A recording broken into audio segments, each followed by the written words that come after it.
Hey, Joe Mull, welcome to the L3 Leadership Podcast. It's an honor to have you here. And why don't we just start with you just giving us a little bit about your background and what you do?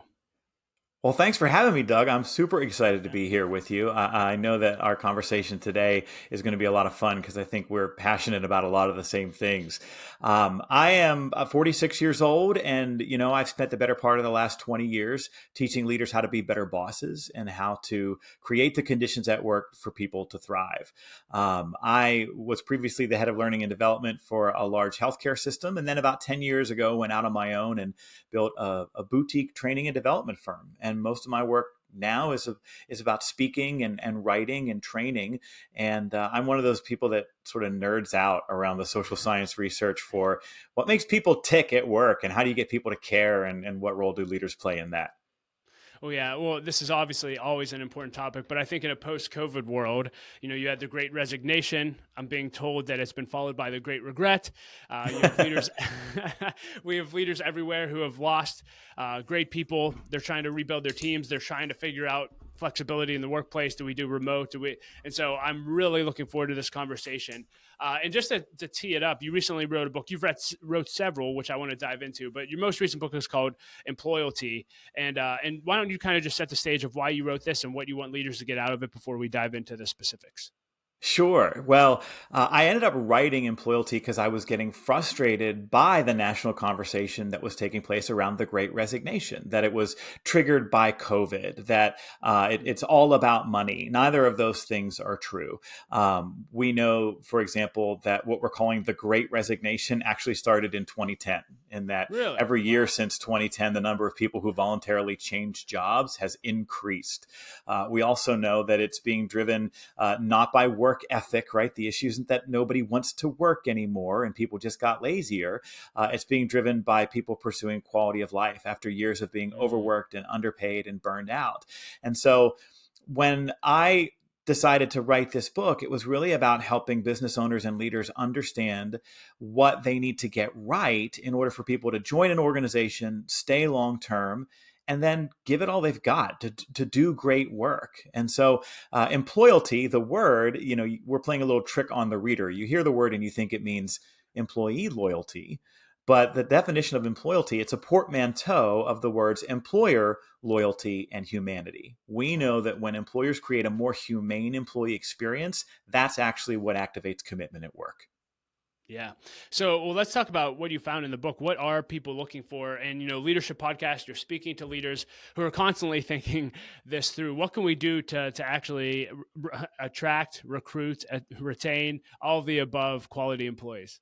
Yeah. So we analyzed more than 200 research studies and articles on why people quit a job, what attracts them to take a new job, or why they stay long term in an organization. And we focused quite heavily on a lot of this research since COVID has arrived on our shores. And we can say with conviction that it becomes much easier to find and keep people at work if you're winning in three specific areas of the employee experience. We call them ideal job, meaningful work, and great boss. Now, there are dimensions to each of these, and I'm going to rattle them off. So ideal job is really about compensation, workload, and flexibility. If my money's right, if my workload is manageable, and I get a little bit of flexibility around when, where, and how I work, that job fits into my life like a puzzle piece snapping into place. It becomes an ideal job. Meaningful work is about purpose, strengths, and belonging. If I believe my work matters, if it aligns with my talents and gifts, and I'm a part of a team where I'm accepted and celebrated, I want to do great work. That work becomes meaningful. And then that great boss factor has three dimensions to it: trust, coaching, and advocacy. If my direct supervisor grants trust and earns trust, if he or she coaches me regularly, and then they act as an advocate for me, they act in my best interests, I've got a great boss. And when those three factors hit, you check all of these boxes on this kind of internal psychological scorecard that people have that leads them to want to be a part of an organization. Wow. So I want to dive into each of those a little bit. Yeah. On the ideal job, I'm curious, you mentioned flexibility and workload. in what you're seeing through the research and talking with leaders, what are you seeing? What kind of workplaces do we need to create in order to attract and actually retain talent? Do we need to provide, unlimited vacation? Do we need to Mm. do 4-day work weeks? Do we need to let everyone work from home remotely all the time? What are you seeing that's working? What's working is when you improve people's quality of life. And, it's going to be different from person to person. So I'm 46 years old. When I was 26 years old, what I cared most about was growing my financial compensation, right? I had a ton of college debt and I was trying to buy a house and do all those things that you do in your 20s. But those aren't the things that are as important to me anymore. At 46, what's important to me is, hey, there are 2 days a week when I need to be at home to get my young kids off the bus because of my wife's work schedule. So some flexibility is more important to me. So where we see organizations finding success is where they're creating a host of innovations around quality of life enhancements. And yes, in some places that's 4-day work weeks. And yes, that's flexible work policies, remote work policies, better compensation, increased benefits. Vacation is absolutely a part of this because we know that our workloads have exploded in recent years. Across the board, though, and when you talk to folks about why are you interested in changing jobs or why did you leave that organization, the answers that come out, they all sound different, Doug. People will say, I left because I need better pay or a less toxic work environment or more opportunities for growth or a better schedule or a better commute. But all of those ideas actually roll up to one bigger idea, which is improved quality of life. You talked about the seasons of life. I think this is so interesting. From my understanding, we're in the first time in history where we have 5 generations in the workplace. And, as you were alluding to, every one of those generations have different needs in the seasons that they're in. I'm in a similar season to you. I have 4 kids under 7. Yeah. It's insanity. I have three. We're both tired a lot. That's what that means. Yeah. That's right. That's right. But can you talk about fairness? Because it's like the flexibility that I need in my stage, same thing you said, when I was in my 20s, I had no problem putting in 10, 12-hour days, going all in. I can't do that in this current season. And, sadly, one day my kids will grow up and go to the house and I'll have all the time I need to be able to go all in with work again or whatever I choose to do. How do you communicate fairness in the workplace, or at least communicate? I guess you have to provide different flexibility for different seasons, and how do you communicate that so the whole workplace feels like everyone's kind of on the same team, rowing in the same direction, and has the same flexibility? Yeah, it reminds me of this very interesting conversation that was taking place at a couple of the big tech companies during the first year of COVID in 2020, where a lot of employees who had kids at home because they couldn't attend school in person anymore. Non-parents were feeling like that we were catering to the parents and really being flexible for them. But then for employees who didn't have kids, we heard bosses saying, yeah, but you don't have kids. So what's the big deal? We need you to show up differently. And so it is a fairness question in the way that you talk about there. What we do know, though, is that for most people in the workplace, from an HR perspective, we have an obligation to give everyone access to the same set of benefits and opportunities, right, across the board. So if you're offering a 4-day work week, you're offering a certain kind of schedule or flexible work option, you really do need to offer it to everybody, regardless of their station or status in life. At the same time, though, we know, for example, research tells us clearly that job crafting, where you actually tailor certain aspects of a person's positions to their strengths and to their schedule, enhances commitment. You can still do those kinds of things at an individual level while still being equitable around certain kinds of benefits and policies and procedures. So I guess that's the way in which I would differentiate it. It would be, what are the opportunities and options that are offered to everybody versus how am I engineering a position that really allows for the unique skills and gifts of the person in that position to be leveraged and to be utilized? Yeah. Also, under the umbrella of flexibility, you have remote work, coming back to the office. So, right, this is the big debate now. From what I'm seeing, large organizations are now bringing everyone back into the office. What are you saying? Because the question, I think, is, can you develop the kind of culture that you want within your organization with everyone working remote full time, or do people actually need to be in person? Is it more of a trust issue around performance? And what do you suggest for leaders, just out of your experience?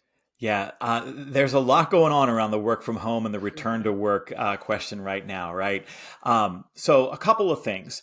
First, I'm very much a centrist on remote work, if that's a thing. We have proven that there are a whole host of roles that can be done well from home most of the time. We also know there are some things that you get by gathering and working together in person that you can't duplicate. Creativity, innovation, camaraderie, etc. All of these go a long way to work culture, to how we serve clients. And so it's not out of bounds for an employer to want people to gather so that they can get those benefits.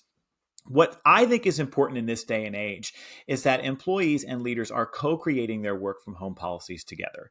I think employers need to have an eye on creating policies that do not lower quality of life for people. So I have a couple of friends who were just posting online about this week, about how after 2 years, their employer has moved their office building into a downtown setting and are mandating that their employees now come back full time, and they're posting, my costs for commuting just went up, parking, gas. I'm going to spend an hour in the car each way every day.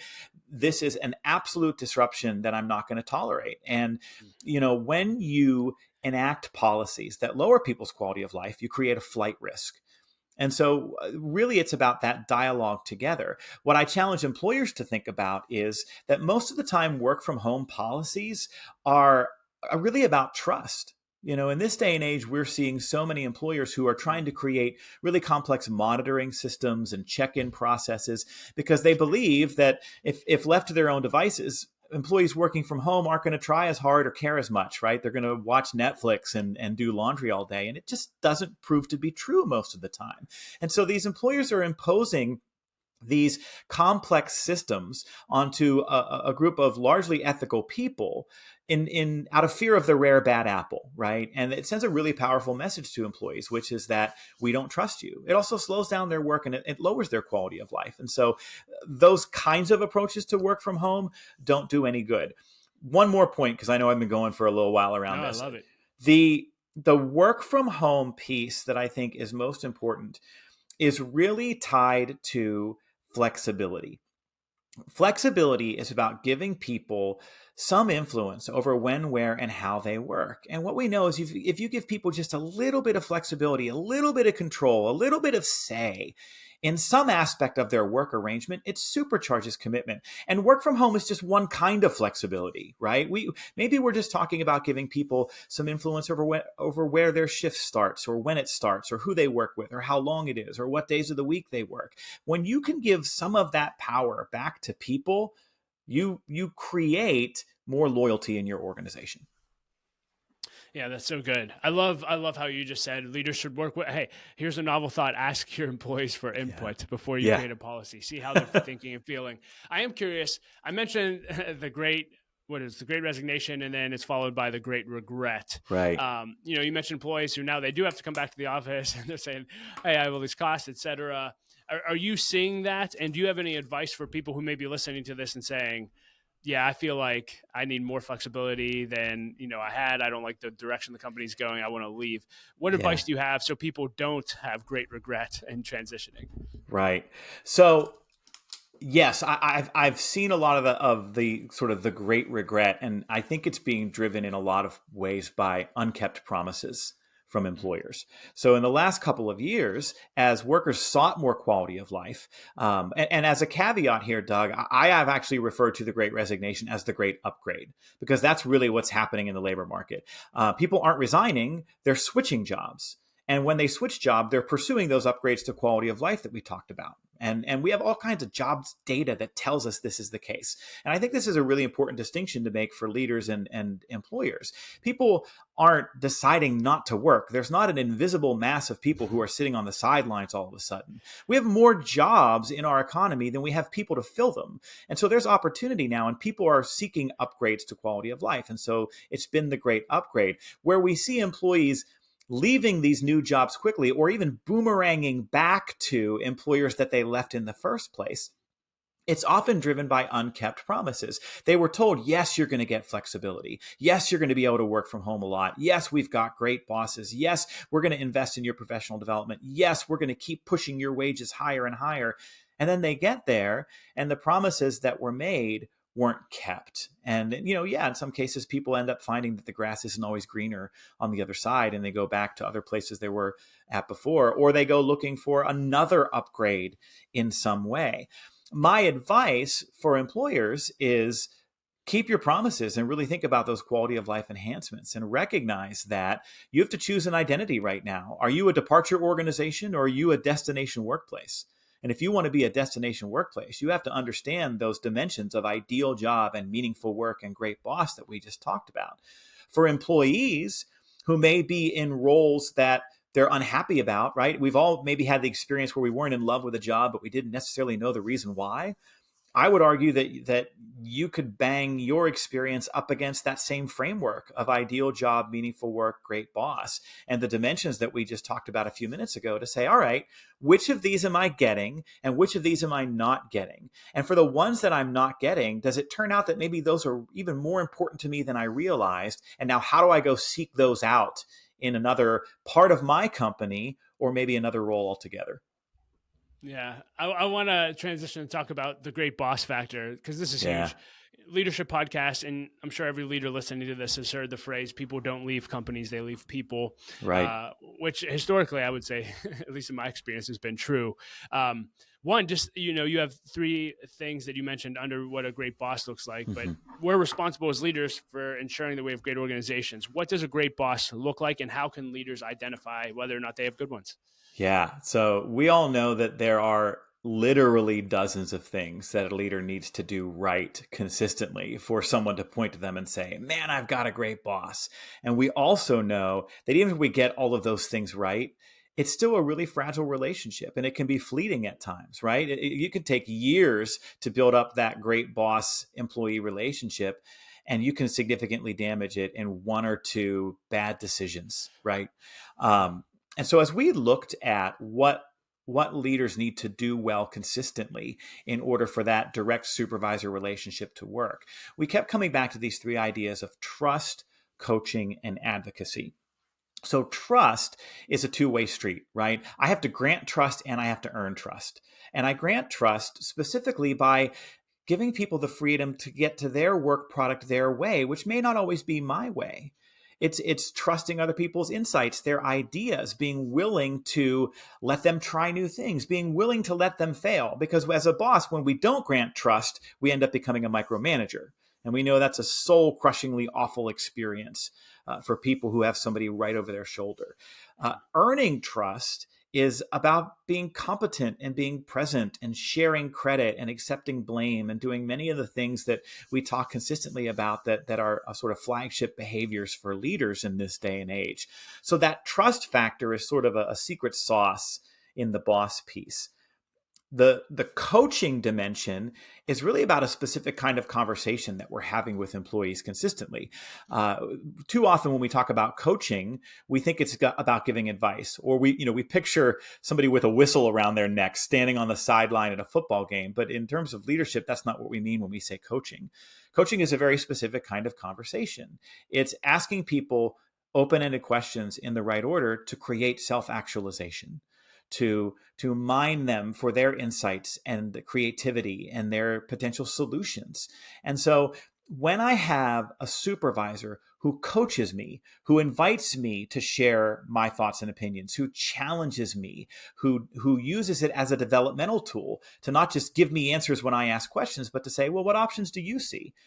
That leadership behavior, that leadership skill of coaching is one of the most powerful influences of employee engagement as it shows up in the research. And then that third dimension of advocacy, if you think about what an advocate does, it's someone who acts in my best interests. So as a boss, do I care not just about the tasks and duties of someone's job and whether they're complete or done well? Do I care about that person outside of work? Do I advocate not just for what they need to get at work to be successful, but do I care about their long-term career prospects? At the very least, do I know a little something about their story? Am I connecting with them and their humanity in a human way and not just treating them as a commodity at work? All of those things bake into the pie to produce a great boss. Yeah, so if those are the things that make up a great boss, as leaders of the organization, we're responsible for actually training up and raising up great bosses. I'm curious Mm. from an HR perspective and from a leadership perspective, from the top of the organization, what are best practices that you would say when it comes to onboarding, training, and equipping the leaders within our organization to actually be great bosses? Yeah. So there are two big ideas that research tells us consistently influence the performance of leaders and then downstream influence the engagement of their teams. And a lot of this research has been driven by Gallup in recent years. They've found consistently in organizations with the highest performing levels of employee engagement. So you've got low turnover and higher retention. You've got people who say this is a great place to work.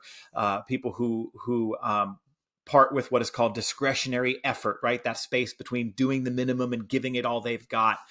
In organizations where we see that consistently, we see managers have two characteristics in common. The first is that they are a part of a peer group of managers where they regularly get to meet and discuss and share help and information.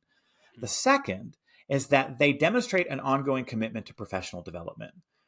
And so this is really interesting to me from a leadership development perspective, because sometimes we think as employers or as companies that we need to create really sophisticated leadership development programs. And maybe we don't. Maybe all we really need to do is make sure that leaders get some time to confer with other peer leaders and to talk to each other about the challenges of being a leader. And maybe the other thing we just need to do is make sure that we are helping these leaders engage in an ongoing commitment to professional development. So making sure they can attend conferences, making sure that they occasionally can read a book about leadership or listen to a podcast like this one, right? Just making time and space for leaders to talk about what it means to be a leader and to help each other do it well. Turns out that's maybe the most effective way to do it. Maybe those are the best practices. That's so good.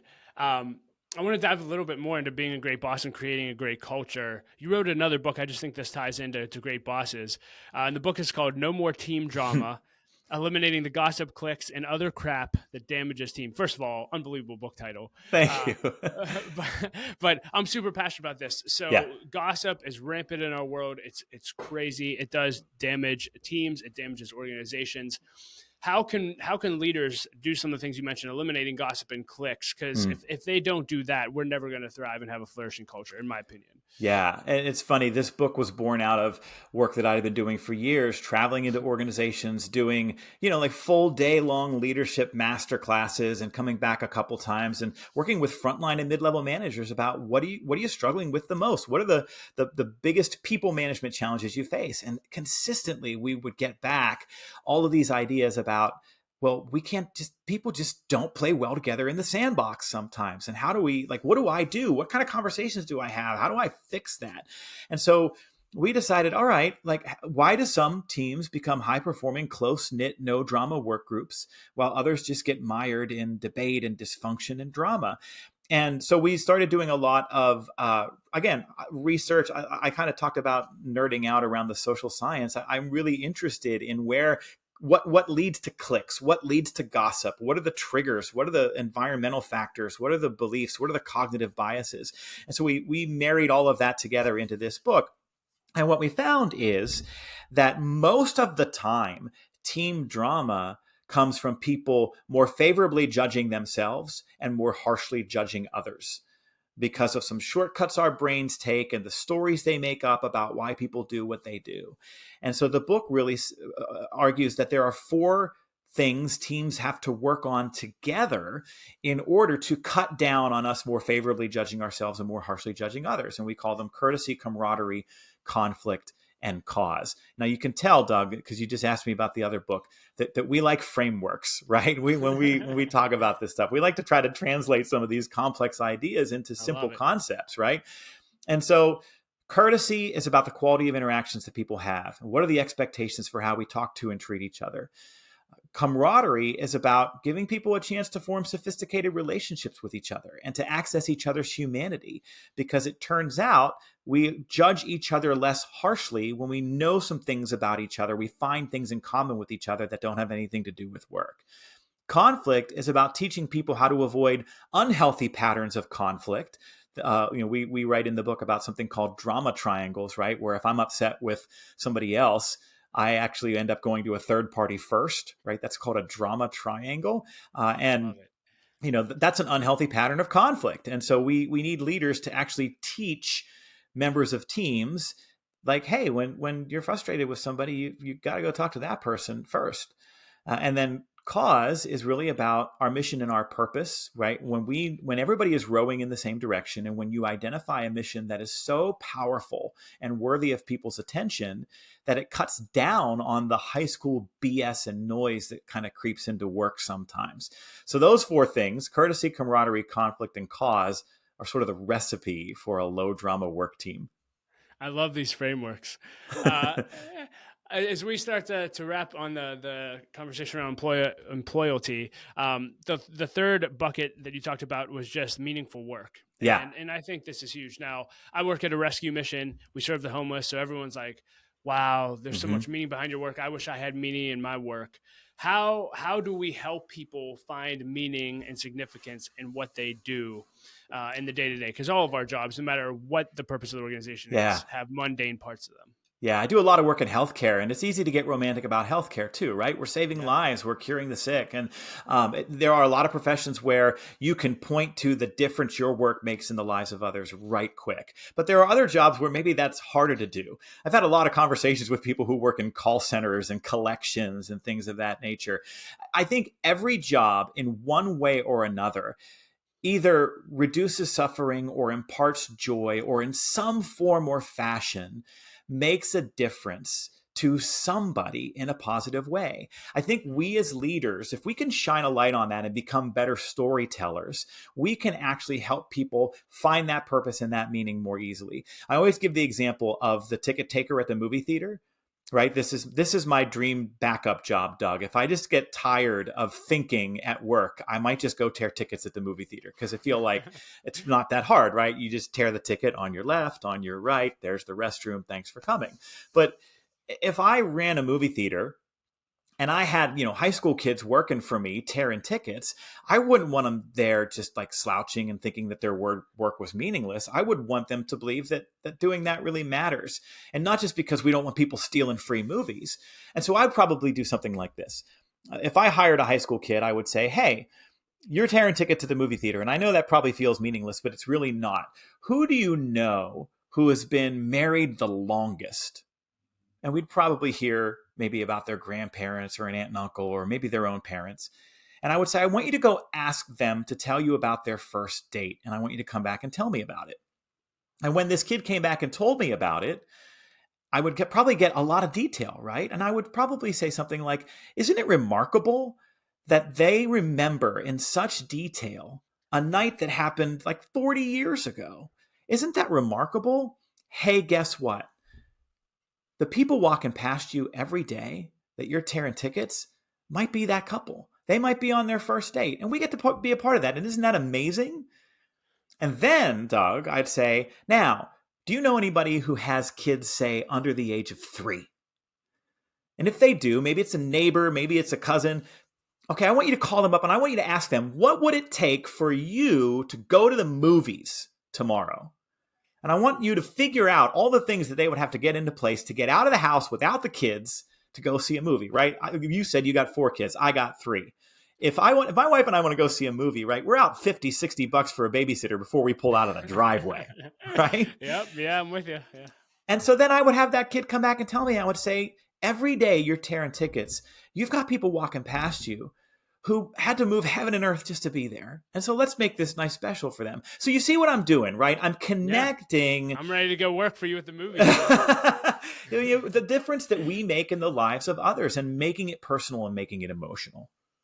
This is huge. I mean, you just made it emotional for me. My wife and I's first date at a movie, we saw Lord of the Rings 2, I think in like 2002. That's a good one. And yeah, date nights, we just saw Mission Impossible 700, whatever. Right? But hey, plug for the movie. It was incredible. But man, that's so good. And as leaders, our job is to communicate vision and repeat and repeat and repeat and repeat and repeat. And I think sharing stories like you just shared, that's our job. And so leaders communicate vision, keep saying the same thing. I have a friend that always tells me repetition leads to retention, Yeah. which is so good. And personalizing it, because that's what we just did, right? Yeah. Sometimes when Yeah. we talk about, here's the difference we make in the lives of others. We cure the sick and we feed the homeless, and that's true. But when you can bring that down from the many to the one, right? We made a Yes. difference in James's life, or we made a difference in this couple's life. It becomes even more powerful.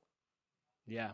Well, Joe, we've spent a lot of time talking about the employers, the leaders of the organization, and what they need to do. I just want to give you free reign, and I'll just leave this really, really open-ended to talk to employees. We have a lot of young leaders listening to this who want to grow and develop. They want to be leaders one day. They want to advance. They want to do well.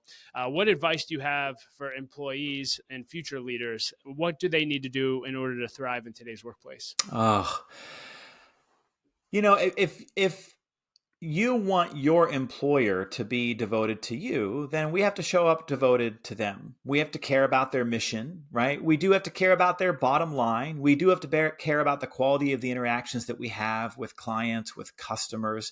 And so, showing up at work and just going through the motions isn't going to get us very far, and it's not going to motivate our employers to create a better employee experience. What we wrote about in this book, Employalty, is really about reciprocity. Commitment is a two-way street. I'm banging the table on all kinds of media, really imploring employers to treat people more humanely at work, to stop treating employees like a commodity, to teach leaders how to show up in such a way that they care not just about who the person is at work, but that they care about their life outside of work as well. And we need to return that commitment with a commitment of our own to join an organization, to give that organization a chance to teach us, and then to bring our whole selves to that work and to care about the quality of our work. When that commitment truly is a two-way street, you end up having an ideal job doing meaningful work for a great boss. In general, we know that people generally do a great job when they believe they have a great job. And so if you see an employer who's trying to create a great job for you, do what you can to do a great job for them. So good. Well, Joe, at the time we have left, I want to dive into the lightning round. A bunch of fun questions I ask in every interview. All right. And the first one is, what is the best advice you've ever received, and who gave it to you? Can I swear? I know it out. It's a PG-13. One of the first pieces of advice that I got after grad school and my first job from this crotchety old guy who had been a leader for about 100 years was, don't where you eat. And he talked about for years watching young graduates go to conferences and get drunk and do stupid things in their professional networks. And that always resonated with me, right? From a professional level, don't, bleep where you eat. If you could put a quote on a billboard for everyone to read, what would it say? If I could put a quote on a billboard for everyone to read, I would probably be what I just said. People generally do a great job when they believe they have a great job. What books, either all time or recently, have you read that have made the greatest impact on your life? Well, my favorite leadership book, since that's the theme of this podcast, is Daniel Pink's book, Drive. The Surprising Truth About What Motivates Us. He just writes so brilliantly about a lot of that social science research on intrinsic motivation, and I think it should be required reading for leaders at all levels. You've done a lot of research. You've spent time with a lot of leaders and organizations. I'm curious, when you get to spend time with a great leader that you look up to or admire, do you have a go-to question that you always ask when you get time with them? I ask for scripts and turns of phrase. Right? What scripts or turns of phrase have you found have had the biggest impact on your work? If you have to have a difficult conversation with somebody, how do you say what you want to say? I've learned a lot of really interesting approaches with that one. What is it? Scripts and what? Turns of phrase. Turns of phrase. Turns of phrase. Yeah. Turns of phrase. What are some of yours? Help me understand. Right? And instead of why do you? I just started using that. Yeah. That's so good. Or tell me more about that. I try to use we versus you whenever possible. Yeah. I love it. What's your biggest leadership pet peeve? Biggest leadership pet peeve. I am known for ranting against exit interviews. That exit interviews are stupid and we should stop doing them. They're a colossal waste of time and resources. Because if you think about it, It's absurd, right? So the person has decided to leave. They've got no skin in the game anymore. They've got one foot out the door. Now we're going to ask them, hey, what do you think we should do differently around here? It's absurd. It's stupid. We should be doing stay interviews. We should be asking the people who stay those questions. Yeah. Preach. I don't know if you have an actual bucket list or not, but what's something you've done in your life that you think everyone should experience before they die? Oh, man. I don't know if it's a bucket list thing, but I think everybody should have to work in retail or a restaurant or both at some point in their lives. I did both in high school. It really teaches you to care for and respect people in those roles. What was your favorite retail or restaurant job that you had? I worked at, so if you know Brookstone in shopping malls, Yeah. they've got all the cool For sure. gadgets and stuff. I did that, during a holiday season. That was a neat place to work. Coolest gadget in Brookstone that you've experienced?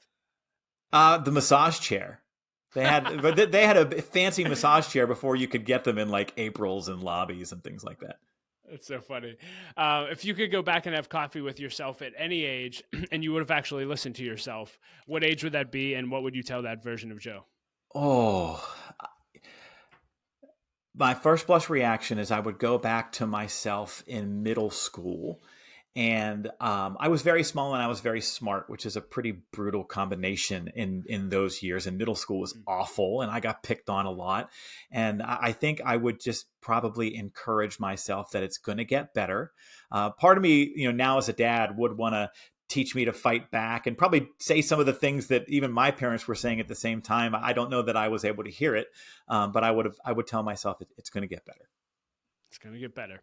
And at the end of your life, one day looking back, what do you want to be remembered for? And what do you want your legacy to be? Well, as a father and as a husband and as someone who moves through this world with compassion and kindness and a giving spirit to others would probably be the most important. Second to that, maybe something about improving work, right? Making work for all. I think everybody deserves to be treated with worth and to have a job that they love. And let's figure out how to do that together. Yeah, and you're giving your life to that now. And so for those listening, if people connected with you, what are some ways people can connect you with you? How can they find you and how can they work with you? Oh, thank you for asking, man. I'm at joemull.com, JOEMULL.com. Or if it's easier to remember, you can go to bossbetternow.com and you'll find our podcasts and books and all sorts of other materials. Awesome. And anything you want to talk about, anything else you want to say to leaders before we hop off? Just keep caring about people and just giving the time and effort into, one-on-one learning about people and building that relationship. Well, Joe, thanks for the interview. Thanks for the conversation and all that you do to create great workplaces and keep making a difference, my friend. Oh, thank you, Doug. This was a blast. Thanks for having me.